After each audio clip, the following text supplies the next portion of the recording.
Gordon Ryan, 7-time ADCC champion, undefeated in nearly a decade, the most dominant grappler alive. But that's not why people lose to him. They lose before the match even starts. At this point, no one is really fighting Gordon Ryan. They're fighting his ghost.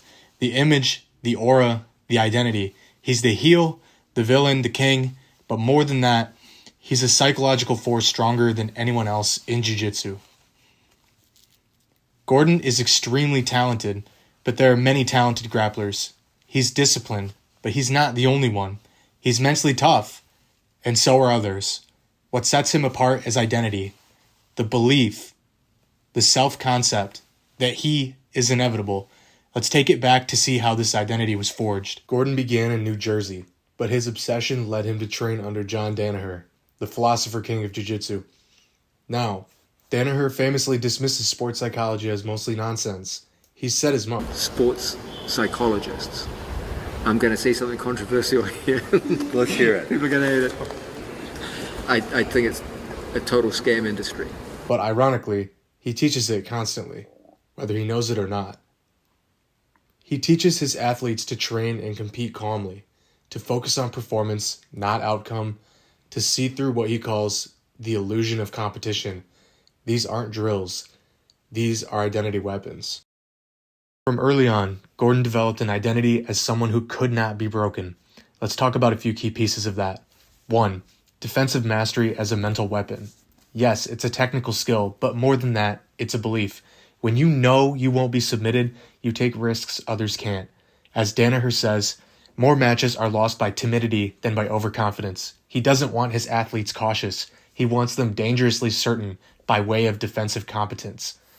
Not only is outstanding defense a confidence booster for the athlete, but a confidence killer for their opponent. A great example of this was the sub-only no time limit match between Gordon and Keenan Cornelius. Danaher asserted that both men went into the match fully confident that they would come out victorious. But Danaher noticed something in the Keenan match. Halfway through, Keenan broke. Not physically, but mentally. He realized this guy isn't going anywhere. I can't submit him. And from that moment on, he wasn't fighting to win, he was bracing to lose, which he promptly did. Number 2, calmness under chaos. Watch any training footage of Gordon and it always looks calm, cool, and composed. Danaher asserts that rapid problem solving under duress is never aided by panicking, so they train to stay calm in the fire. Watch Gordon versus guys like Wagner or Cyborg, known for dirty tactics. He never gets flustered, his expression doesn't change. It's not just discipline, that's identity level calm through repeated experience.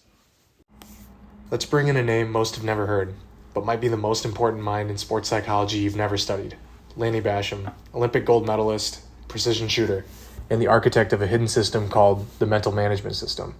Basham believed elite performance rests on 3 interconnected rings. 1. Conscious execution, which is what you focus on during competition. 2. Subconscious skill, which is your practiced automatic responses, a skill that you've already mastered.